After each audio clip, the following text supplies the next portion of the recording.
suggest that we consider here. Incidentally, I was talking to Penny, and she's not been getting my email, and so if any of you have not, and if you're honest, let me know, because I've been sending out a lot of stuff, and I'll make sure that I have your number somehow. Your number could have gotten lost. But anyhow, what I suggested that we may want to do is really reconsider who, we get associated with. Not, I don't want to make that, how do I sound? Because we don't have any members here. I don't believe in joining anything. But still in all, it seems sometimes that, we kind of align ourselves with people, whether it be New Age or whatever, fundamentals, whatever. And it seems that whatever they say, because we like them or they're part of this group, that, we take it and say, this is a fact. I mean, for thousands of years, there's been meteors and comets whizzing by and planets lining up and black holes and all of this stuff.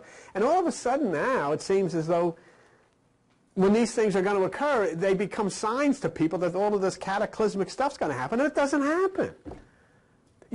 To me, if somebody tells you this is going to line up or this is going to happen, it would be wise to, check it with like NASA or something, see if there's any, basis for this. It's like, the meteors are coming. Well, that was on all the things, the meteors. Well, the meteors always come. And now they're going to knock down all the satellites. Well, that was the thing. We're going to turn off all the satellites and there's going to be chaos all over the world. So I went to NASA, and the guy said the chances of one of those satellites getting hit by one of those meteors is the chance of you getting hit twice in one day by lightning on Main Street. So it seems like we create things. But there are so many legitimately exciting things going on that I don't understand, why do we have to make up things to get people zapped up? Except that a lot of people are basically at the end of their rope. They've finally come to grips with what life is. Everybody's, I hear that somebody in prison's on death row. Big deal. Everybody's on death row. I mean, if you think about it, then what else is there? You just waiting. It's your turn. Sarah, you want to come up here? That's the end of you.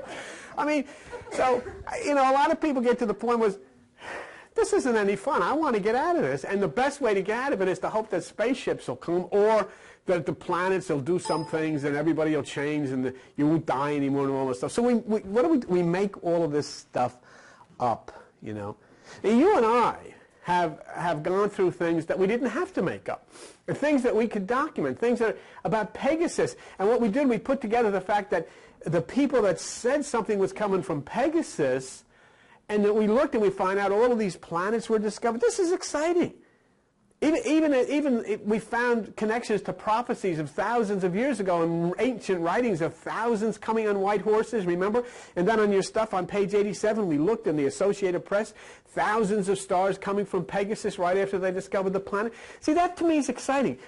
We've got an ancient prophecy, we've got a documentation by the scientists, we've got it in the Associated Press and all of these things. These are real things. You don't have to make up stuff anymore. I mean, the Internet's like the people, they still ask me. They ask me even as late as yesterday, what do I think is going to happen if we pass through the photon belt?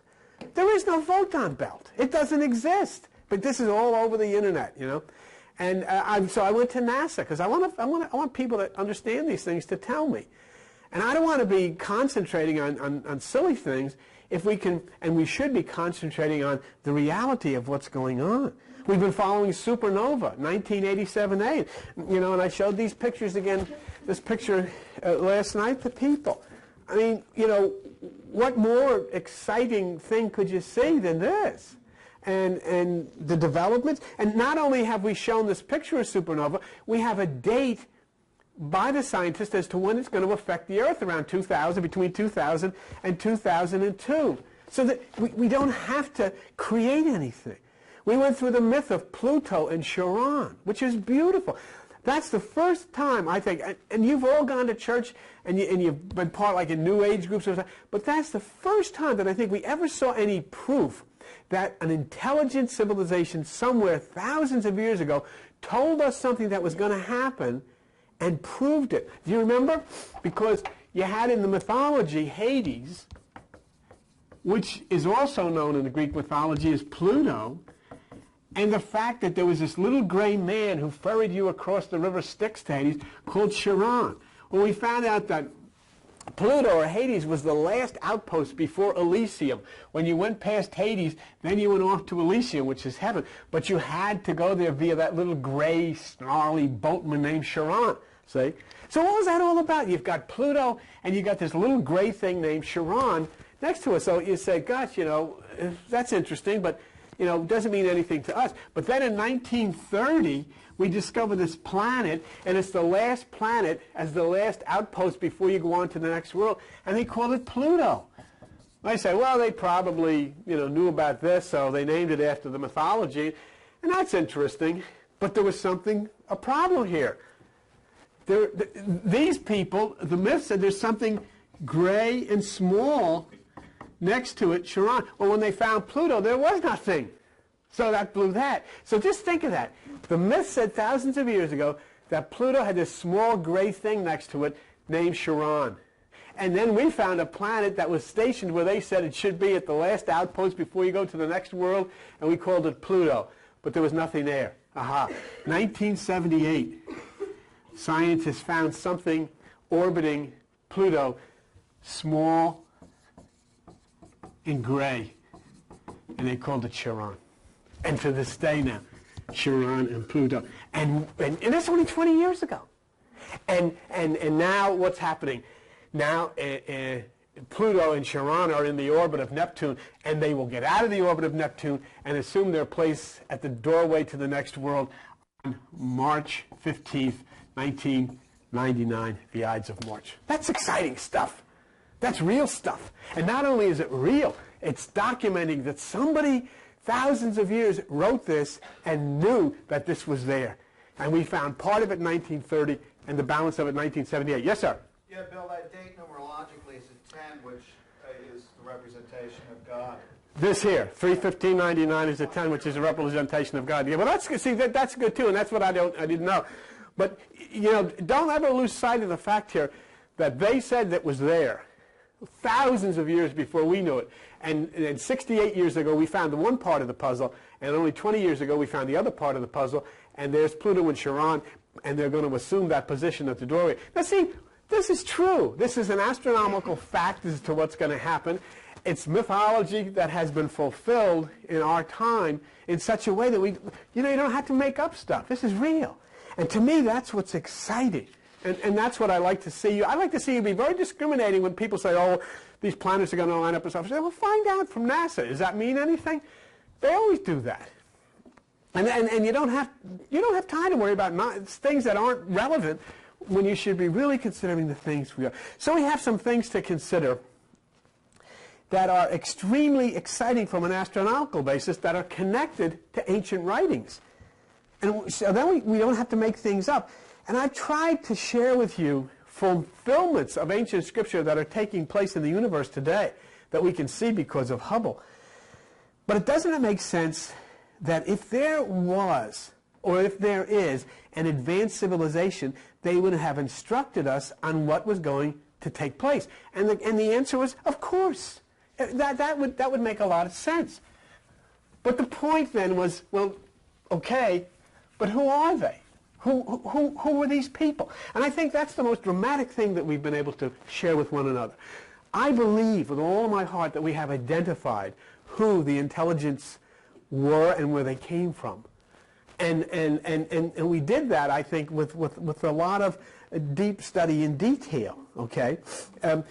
If you remember, we tracked down the fact of the book of IEOU and came up with the fact that the Coptics of Egypt gave us that number and said, this is the number that you want to keep close to you, 4555, okay? And we all wondered, who said this? Initially we said, well, the Coptics of Egypt. And what have we found out? We found out that the word Coptic is a Greek word, which means Egypt. And then we found out that the Coptic Gnostic school was in Alexandria, Egypt, and was presided over by Clement of Alexandria, whose real name was Titus Flavius of Greece, and that this whole thing was Greek. And that we found out that the number 4555 came out from these Greeks. And then we started to put two and two together. Wait a minute here. We found out that 4555 was a galaxy in the constellation Coma, which is mother and child, in the zodiacal sign Virgo, the Virgin. And so then we put all the pieces together and said, my God, this is a galaxy, and these people are talking about it. And then we started to study these people. Who were these guys? Who were these people that all of a sudden came and congregated in one community? And they started talking about things that people had no right talking about. That, you know, most people were selling sheep and buying slaves and going out and, you know, and chopping rocks. These people were talking about astronomy.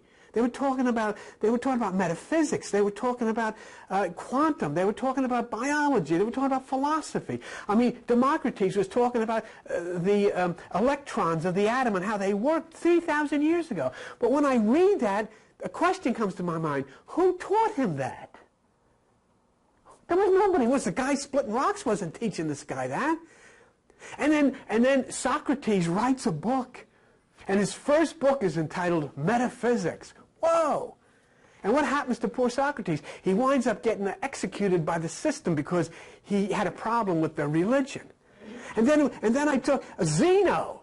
Zeno starts talking in the realm of quantum physics. When you shoot an arrow, the arrow doesn't move. Time changes at every second. And so that arrow is not in a different place. It's just time. And you can't step in the same river twice. And then I look in quantum physics books of 1999, 1998, and I open to go back to the index to look something up, and I see under Z, Zeno. They're quoting this guy who's talking about quantum physics too.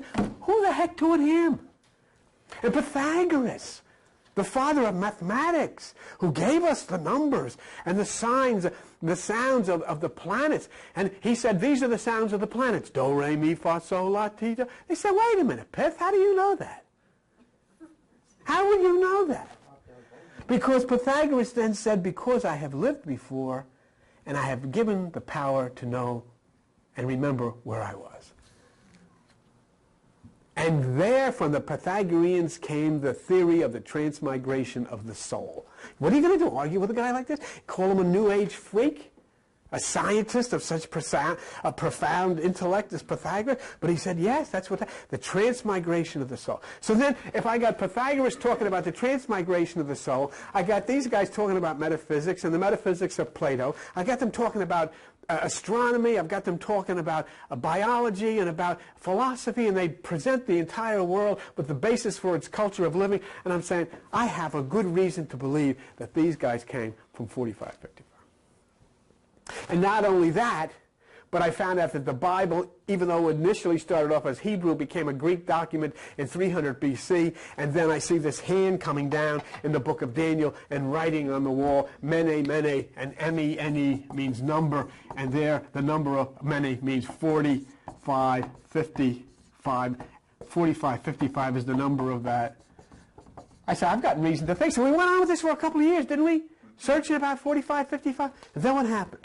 Remember last year when I was working for my company, the cable company, and I was getting all of their towers registered with the Federal Aviation Administration, and the guy comes up to me and he said, you had the tower in Brick Township. You were manager there for 22 years. I said, that's right. He says, why don't you take a look at their tower registration? We can cut time and you can approve that or whatever. I said, well, let me see it. And something I looked at. I looked down at it and I almost died. I looked at the latitude and I said, Dick, why did you give me this? He says, because you were there for 22 years. And I looked at the latitude and it was west 45, 55.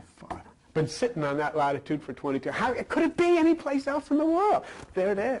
And not only that, I showed it to you, didn't I? I brought it here and I showed it to you. The only reason I didn't make copies of it because it's a legal document that belongs to my company. But it's there.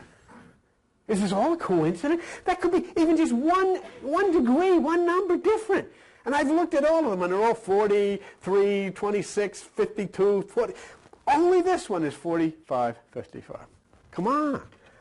So it gave me, great reason to believe that we hit a home run here and that the people that we call the ancient Greeks were not ancient Greeks at all, but were ancient people from this dot here on this place in 45, 55.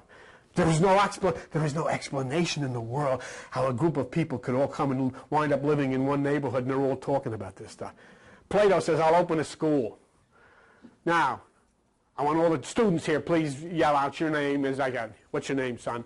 Aristotle. Oh, okay. You know, what? Aristotle's your student in this school? What is this? I'm not saying they came in spaceships, although I could care less if they did, but I honestly believe that they came as angles of light entered into the wombs of women and into the fetus and then grew in a normal way. And then when the time came, as you know, you all or something's, I got to go somewhere. Ma, I gotta get out of here. I got to move. What do you mean, Aristotle? Why? You got to stay here. You know, your father needs somebody to take care of the sheep. No, Ma, I got to get the hell out of here. Where are you going to go? Where are you going to go? And he winds up in hell. And he winds up living next door to Plato. Or what is this? Who are these people? So when we look at things and you want confirmation, look to these people. Because the reason they could tell us about supernova and the eye in the sky, and the reason they could tell us about Pegasus and all of these things, is because they have seen it before. The light had touched them before it reached us. And the problem with making these things up is that people get so sick of hearing it. There's going to be a lineup of planets next week. They're all going to line up. What's going to happen? This has never happened before. And they line up and nothing happens. And then meteors are coming and nothing happens. And all this stuff and nothing happens. And then, did you ever hear the story of a little boy that cried wolf? He cried wolf so many times and nobody paid any attention to him. And then when the real wolf came and he cried, and they didn't come. So we're on the verge of a wonderful change from a carnal consciousness to all of this oppression against people, all of this violence and all of this fighting, to Christ consciousness, which will take us through the movement of these celestial bodies. But we should make certain that someone who tells us that this or that event is going to happen and have serious implications, that there's some kind of documentation to substantiate that. I want to say it. I don't tell you stuff unless I do that, because I won't insult your intelligence. And sometimes in our search for truth, we find ourselves stumbling over various claims and prophecies that are totally without merit. And that's the same thing we did in organized religion. I've been waiting. I mean, I went through it all, from school, grammar school, high school, and in a church, and people telling me all these things were going to happen. But there was a caveat to that. All of the good stuff happens after you die. I don't want to hear that. What? After you die, then you'll go to heaven. Who has ever come back and said it's there or it's not there? That's not a way to do it. The planets line up, the meteors whiz by. Back to the drawing board. Nothing changes. So we'll see what the next exciting thing we can create for people. And unfortunately, the prophecies always center around disaster. Have you noticed that? Oh, this is going to happen. This is going to fall apart. The fire is going to come down. All this is going to blow up and all of these things. I'm telling you that what is coming down to the earth will bring wonders of peace and harmony and love and healing and not disaster. It has nothing to do with disaster. I hear doom and gloom from New Age people like I heard Armageddon from fundamentalists. I don't want to hear that crap, because it's not true. It's total misreading of what this life is about and what this world is about.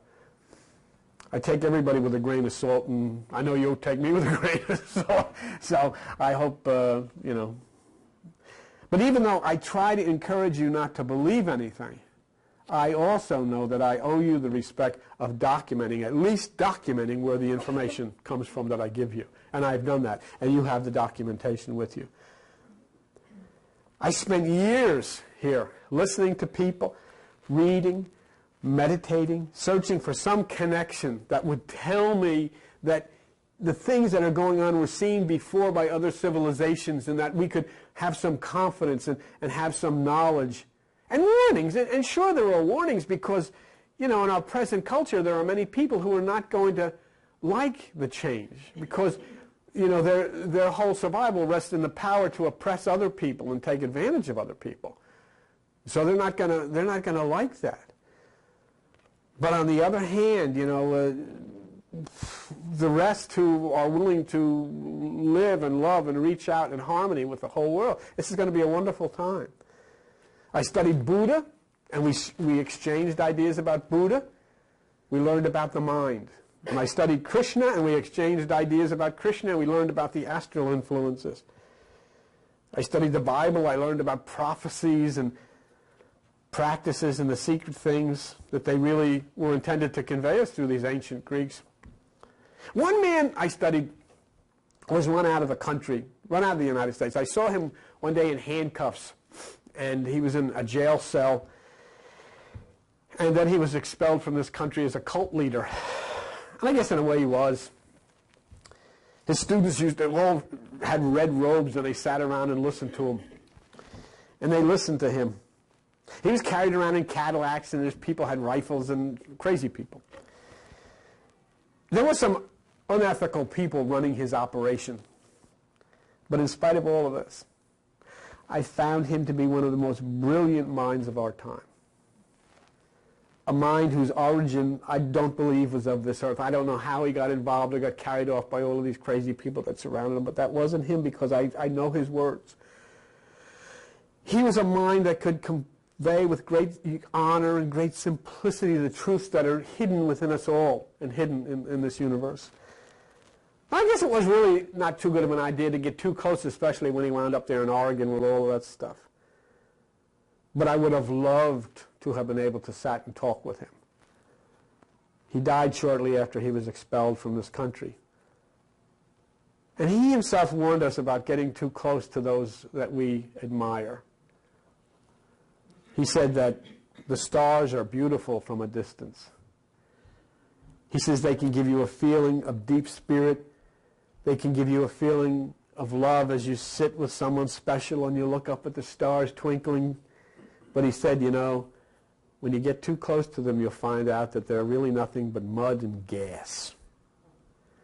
So he says, always that which you really admire, keep a distance. And I always respected that. And even, you know, I know however he got consumed up in all this stuff, I just know that the things he expressed and the love and the common sense that he expressed has been missed by so many. And when I saw this government, this American government, put a man of such stature in handcuffs and throw him out of the country, I said, God, you know, I was thinking of even Jesus, you know. They look and look, but they don't see, and they listen and listen, but they don't understand. We spent our lives following a story given to us by our parents in our church about Jesus and God and the Bible, and then recently Monty, who said that the snake was really God, and all this stuff. So when I'm told that crop circles are a hoax, and I'm told that signals from Pegasus are a hoax, and I'm told that UFOs are a hoax, then I think everything that I was ever told about God was a hoax. So what's new?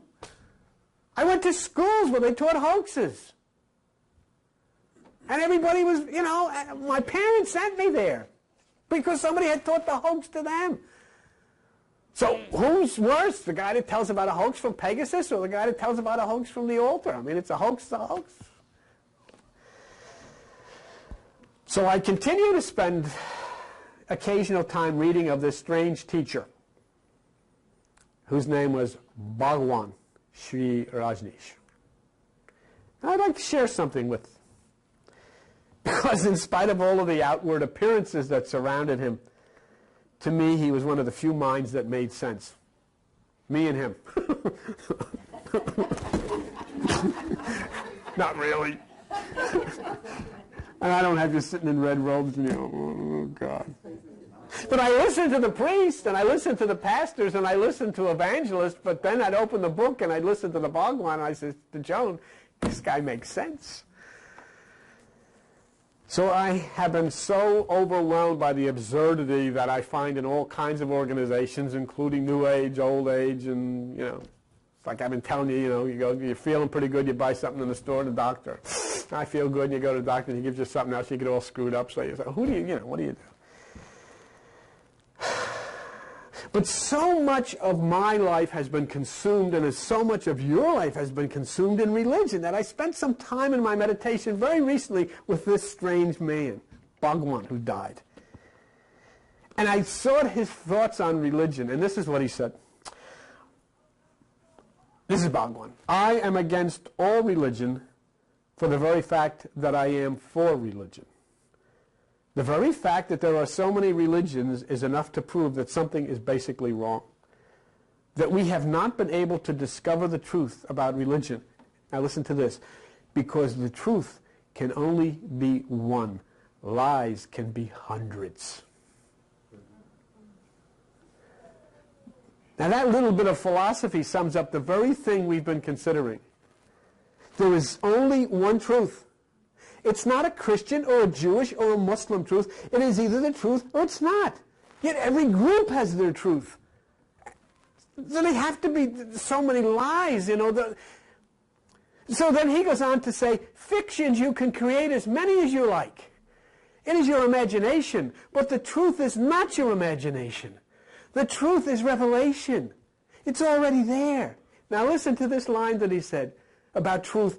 You don't have to invent it. You have to discover it. See what he said?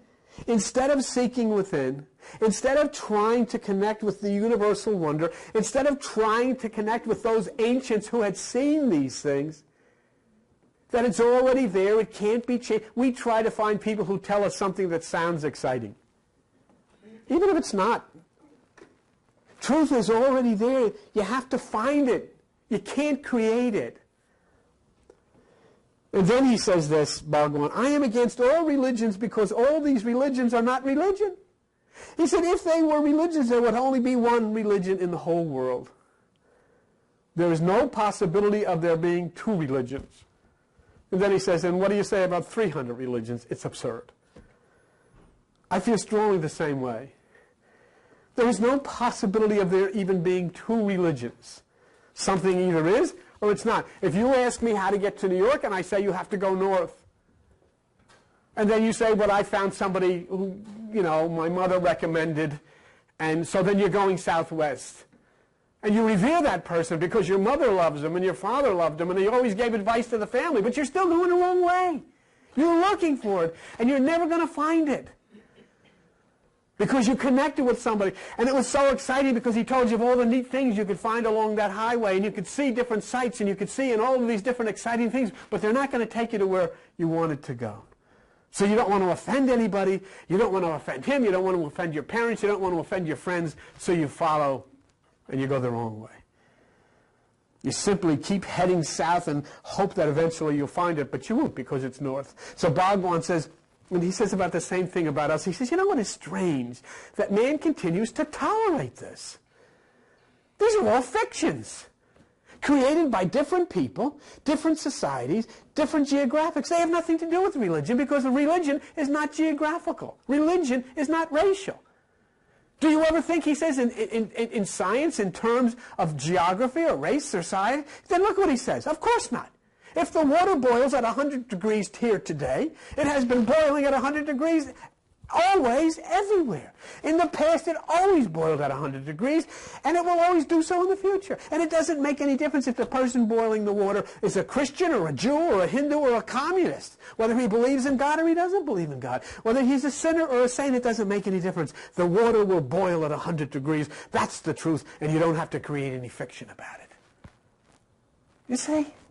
And that's what, there is some people say, yes, but it makes them feel good to believe that way. So they feel good until they die. Everybody in my family that I knew, they either felt good by going to church or they felt good by getting stoned, and they all died.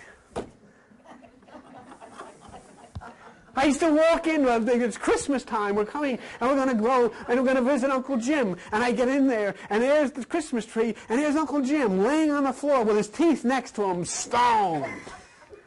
Merry Christmas, Uncle Jim. What did he ever know? Nothing. Nothing. Never found it. But he had a good time. He was happy. He just died. Yeah. And everybody just died. Everybody in my family. They came like, just like on death row or just like in a dog pound, and they all just died. And I don't think that's good enough. This is too wonderful. It's too exciting. It's too beautiful. We've evolved to a point where we can be part of this. But how simple and profound that was. If it's 100 degrees, that's what it is, and you can't make up different philosophies or different religions to say this is the way it is. How we've been looking to prove that what we've been told by this group is truth, and this is what we do even in our New Age groups. So this guy said it, this is going to happen. And then it doesn't happen. We get all, So we go on and wait for he says something else. See? We've even gone to war to defend these things. All this crazy stuff we fight about. The ones shooting us are equally sure that their side is right. And then Bhagwan goes on to say, the moment you discover true religion, all space, all time becomes irrelevant. It's simply beyond time and space. It is immaterial. 5,000 years before, 5,000 years after, it's exactly the same. The universe remains authentically itself. Now listen to this, he says. The universe is not wearing phony masks that goes on changing when it suits itself, so that when it wants to hear something different, it picks up another mask and puts it on. The universe has no masks. It is utterly naked. It is not like you. It has no personality. Truth has no personality. So he said, what the heck does that mean? What does he mean by that? Truth has no personality. And this is what Bhagwan says. You don't have a personality. He says, you have personalities.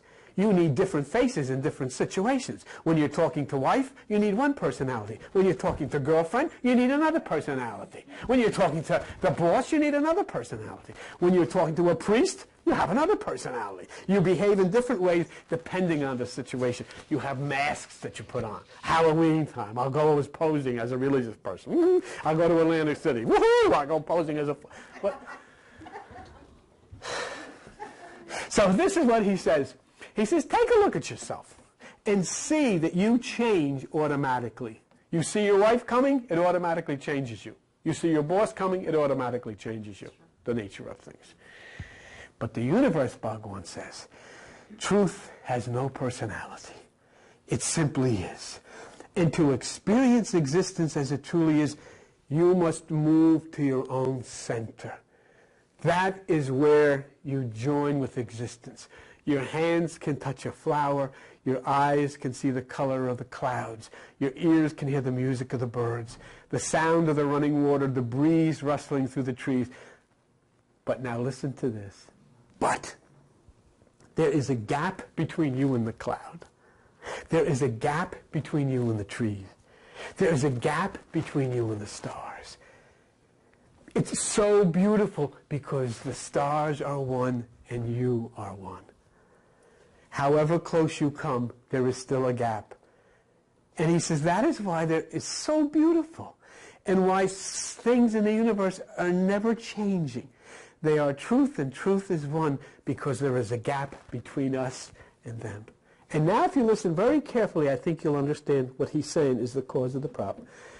The very word closeness means two persons, two things, not one.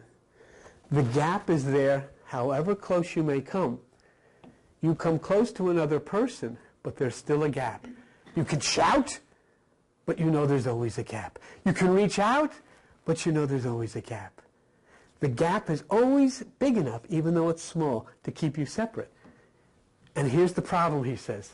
The problem is you have been all of your life told you have to become one with them. And you can't become one with anyone. And he says that is the misery. That is the reason for failure.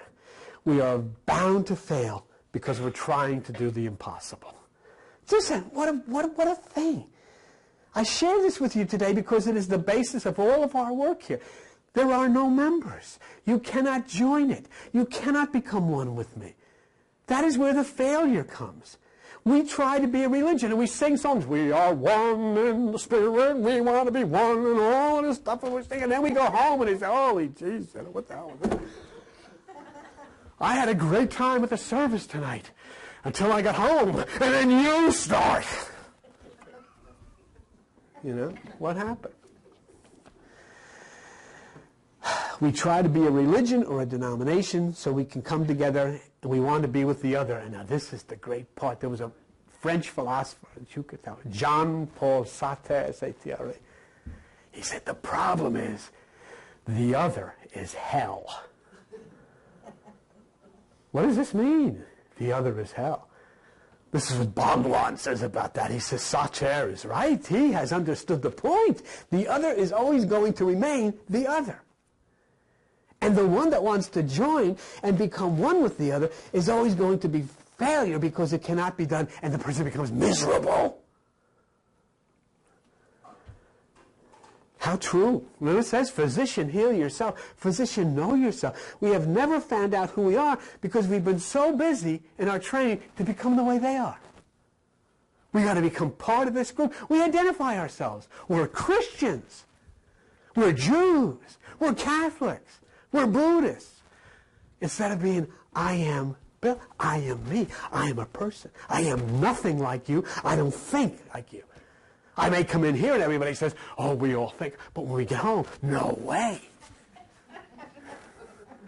If you knew half of the stuff in here, but if I knew half of the stuff that's in you, I would like if some way I could plug a plug into your ear and then it would print out all of the stuff going on inside of your head. You would be out this door, up the stairs. I don't want it. It's like Bubba, you know, Bill Clinton. He's on television telling this stuff. How many of the guys that are questioning him could go on television? How many could go on television and talk about, well, what do you think is sex? You did this, do you think that's sex? Oh, no.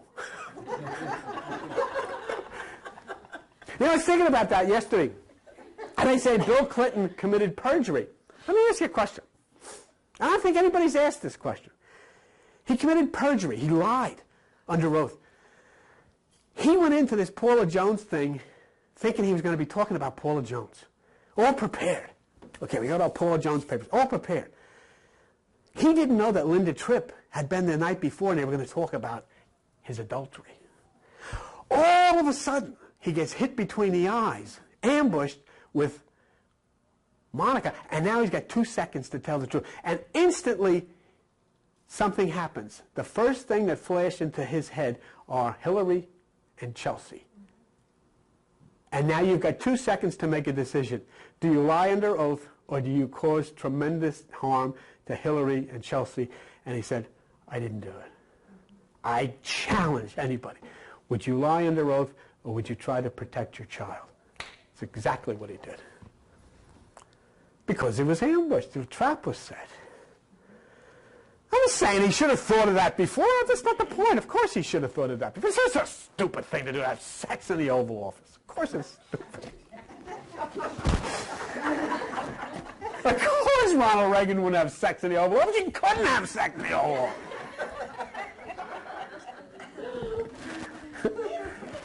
Of course not. So anyhow, the point here that the Bhagawan is, and the point I'm trying to convey with you and why I'm trying to encourage you not to get involved, you know you can't get involved here because you can't join here. So, but I'm trying to say to you, you've got to be yourselves. You've got to be what he said is there is an invisible circle around the other person that you cannot cross, and there is an invisible circle around you that the other person cannot cross. And you're always going to be separated. Even though you pretend, I'm part of this group. We're doing this and we're doing that. You know in your heart and in your mind when you're by yourself, you're doing your thing and you're thinking your thing. So Bhagwan says this, to try to understand, in existence, in life, nothing remains static. Either you go forward or you move away. Forward you cannot move because you can't get past that circle of the other person. And so you have to move away. And you start moving away because finally you learn you cannot become one with them because of the circles, and they cannot become one with you even though you pretend. The nearer you come, the more difficult it becomes because eventually you have to move away, and then there's the anguish. Then there's the tears because you never understood the truth of the universe. And Bhagawan says, this is the truth of the universe. You must be alone. And so he says, blessed are those who have never loved, because they will never know that the other is hell. But think on this. Is the other person, he says, wait a minute, is the other person responsible for being hell? No, the other person is not responsible. Because you are also the other person to that person. So are you creating hell for the other person? That other person is trying to become friends with you, is trying to become one with you. Are you creating hell for that other person? No, you're not creating hell either. And so Bhagavan says, don't dump on one another. It is simply a natural phenomena. You cannot be welded into a oneness with another, no matter what you are alone. And this is what he concludes with. Religion only makes sense when one realizes that they are totally and completely alone. Now listen to this final line from him, which I think is a beauty. Because religion, true religion, is nothing but a 180-degree turn away from the other to yourself. So in that case, we repeat the words that we gave last week from the Bhagavad Gita of Krishna. What need is there then to mention the holy ministers of God, the devotees and the saintly rulers? You, born in this changing and miserable world, you worship me. Fix your mind on me. Devote yourself to me. Sacrifice to me. Surrender to me. Make me the object of your aspirations, and you shall surely become one with me, who is your own self. So each of us has a responsibility to be demanding of documentation. I don't want to hear unless I have proof. I don't want to hear nonsense because I am the religion. I am the denomination. Me, myself, nobody else. And I have to be careful. So we have to stand as Mani taught us and be passive. We have to look at this stuff. And even though the bullets are whizzing around us, we have to evaluate, because we can't jump in and become a part of the mania in order to stir the pot and try to make some crazy thing happen. That's not going to happen. You can't create it. That's what he said. You've got to experience it.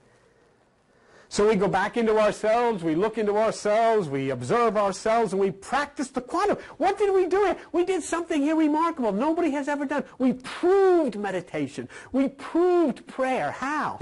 Because we found in quantum, and we got this from Dr. Whatever his name is, Riggins, and Stephen Hawking, that these electrons, these photons that are even inside of you, they travel as a wave until you look at them. And as soon as you look at them, the wave disappears. And they become a particle. And the particle then can move in and out of the pineal gland. And Stephen Hawking said, that's right. People are made of photons and atoms and electrons. So then the wave particle, the wave energy is collapsing inside of them when they look. And then he said, and that means that the wave action on the earth is collapsing because somebody in the universe is watching. And Stephen Hawking then went on to the amazing conclusion, whoa. That means that the wave function in the universe collapses because somebody outside of it is looking. That's where Albert Einstein had arrived at that conclusion many years ago and said, this is spooky. I quit. But it's true. And so when you pray, when you meditate, you say, I am watching myself, and as soon as you watch yourself, the wave collapses to a particle, and the message that's sent to you can be received, and the message you send can be transmitted. Wow.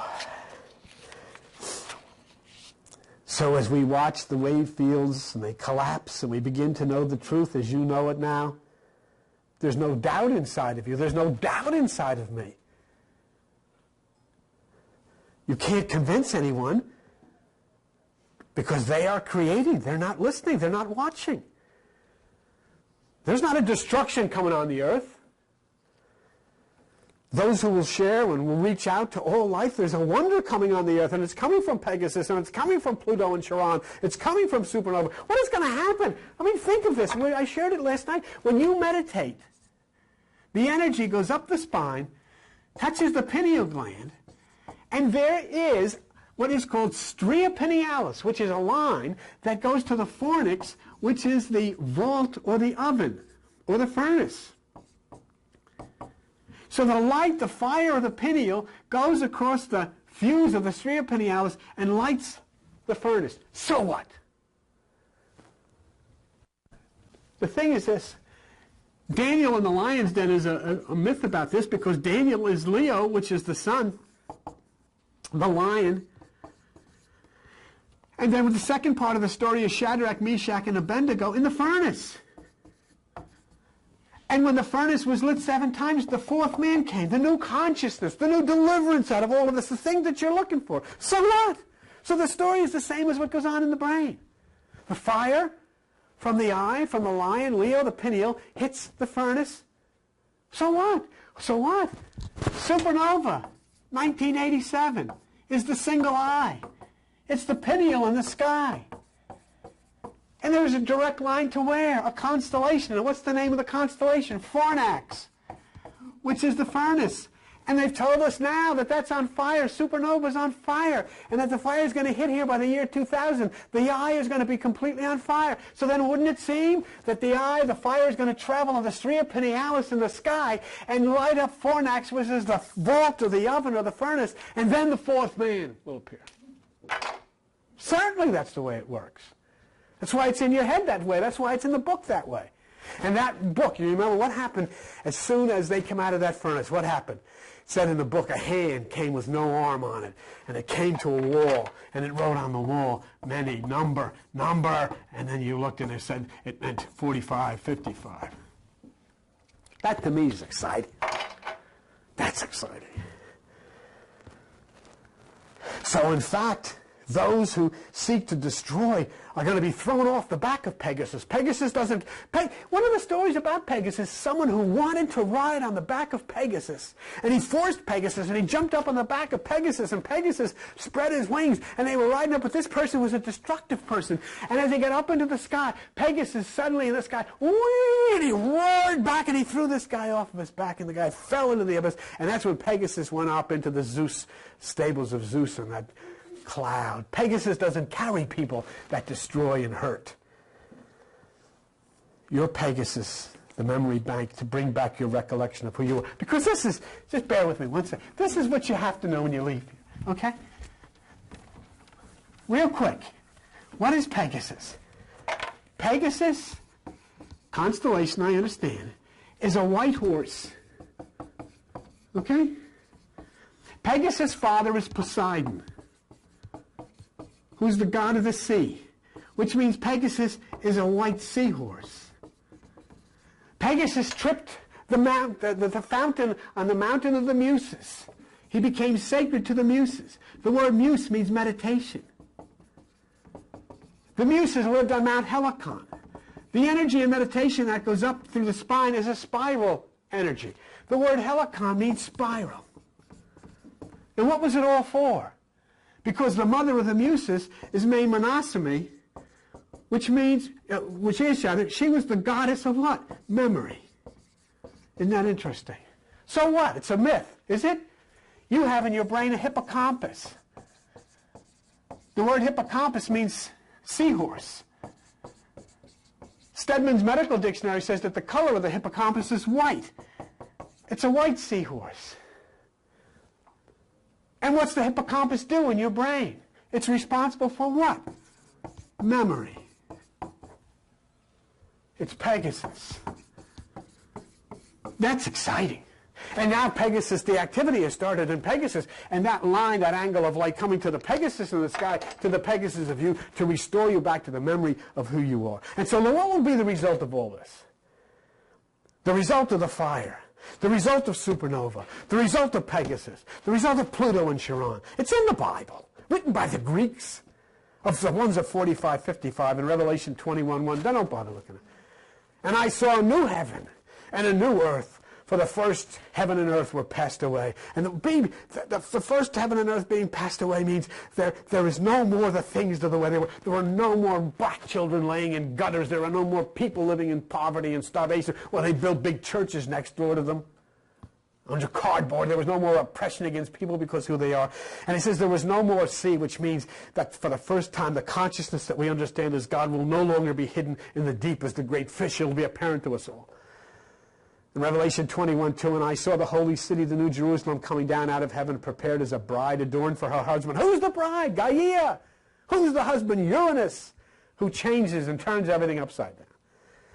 And finally it says, and I heard a great voice out of heaven saying, behold, the tabernacle of God is with men. He will dwell with them. They shall be his people. God himself shall be with them, and their God. And God shall wipe away all tears from their eyes. There shall be no more death, neither sorrow, nor crying, neither shall be any more pain. For the former things are passed away. And he said on the throne, behold, write, for these words are true and faithful. It is done. I am Alpha, I am Omega, the beginning of the end, and I will give unto them that is athirst of the fountain of the water of life freely.